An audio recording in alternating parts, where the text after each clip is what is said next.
Welcome.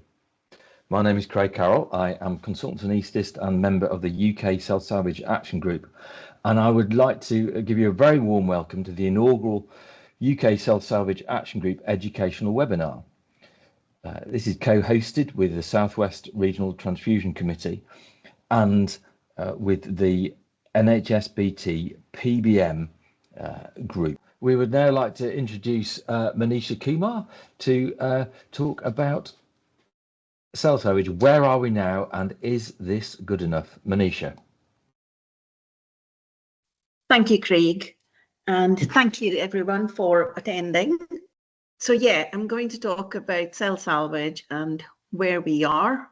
So UK Cell Salvage Action Group, as most of you know, was established in 2006 with the aim of supporting implementation of cell salvage across the country and hoping for a UK-wide approach, producing educational materials, guidelines, fact sheets, and so on and so forth, and facilitating education and competency assessments as well.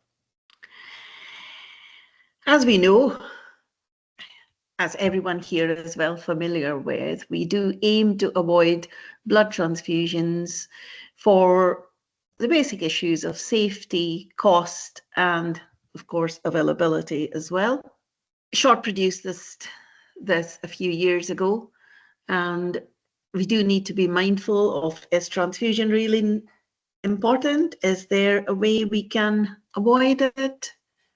And we aim to do everything we can to not have to need blood transfusion.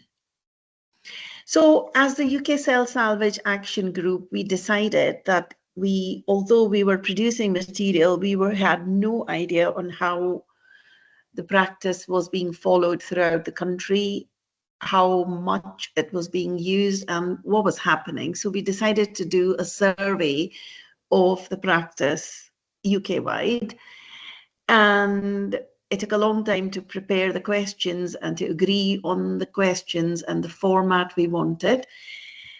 And COVID came and interrupted it all. So the survey was done post-COVID, but we requested for data from 2019, just so we could get a pre-pandemic, what we felt was normal practice. The survey was done in an online format, although a paper one was also available should someone be unable to use the online one.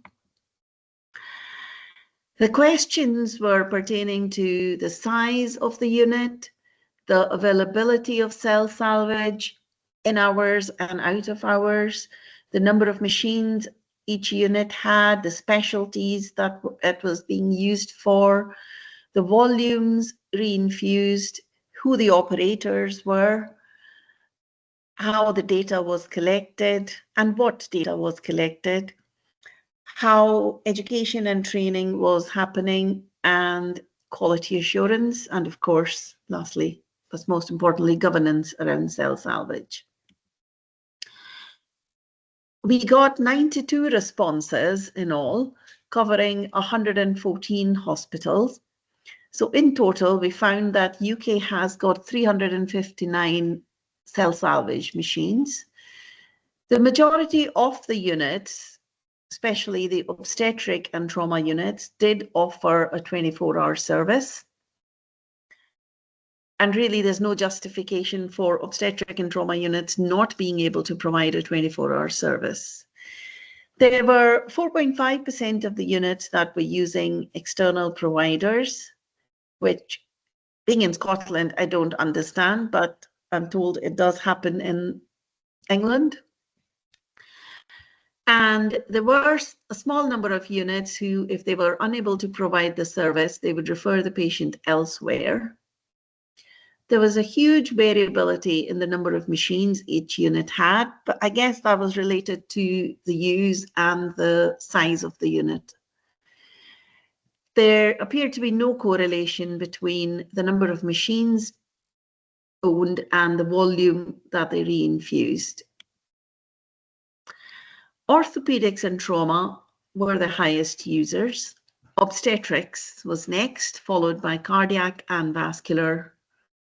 As you can imagine, cardiac and vascular are restricted to larger units, so they weren't the highest users. And like I said, major trauma centers, 20 out of the 21 major trauma centers that responded had a 24-hour service. Coming to ICS operators, the majority were anesthetic assistants and ODPs. There were some where they were additional to the staffing numbers, as in the cell salvage operator was an additional person present in theatre with no other role.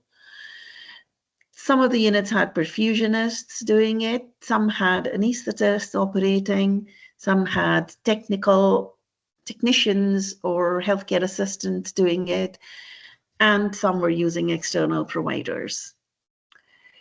20% of the responders, ICS operators, were supernumerary to the numbers, as in they had no other role in theatre at the time.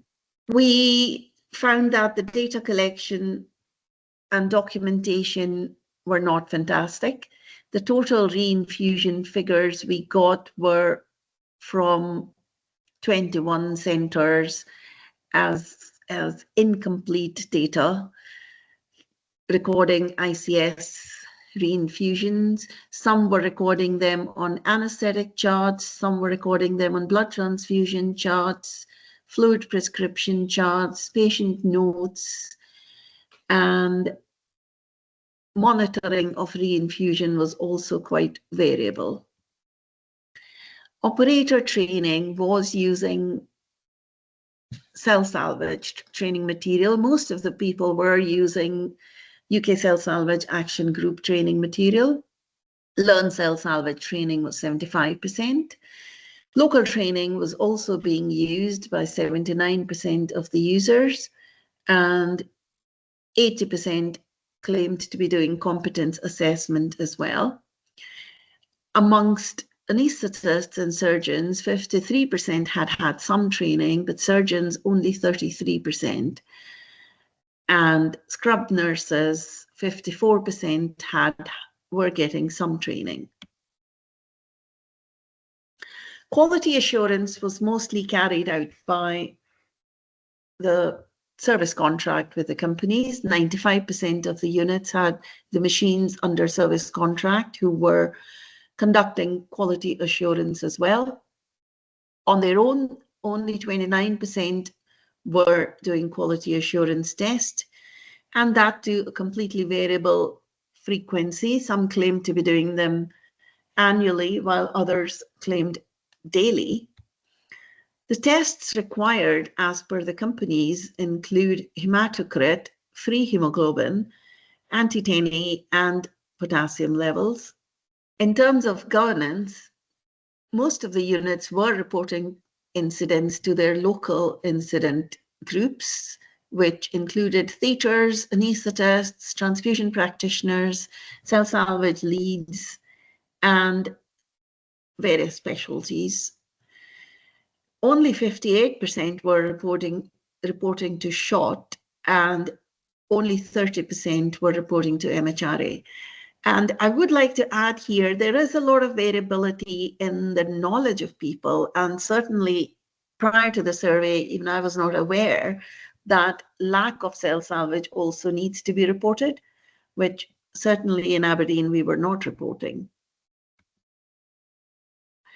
Coming to the metrics, we found that data collection was extremely poor, with a significant number of units being unable to supply any data at all.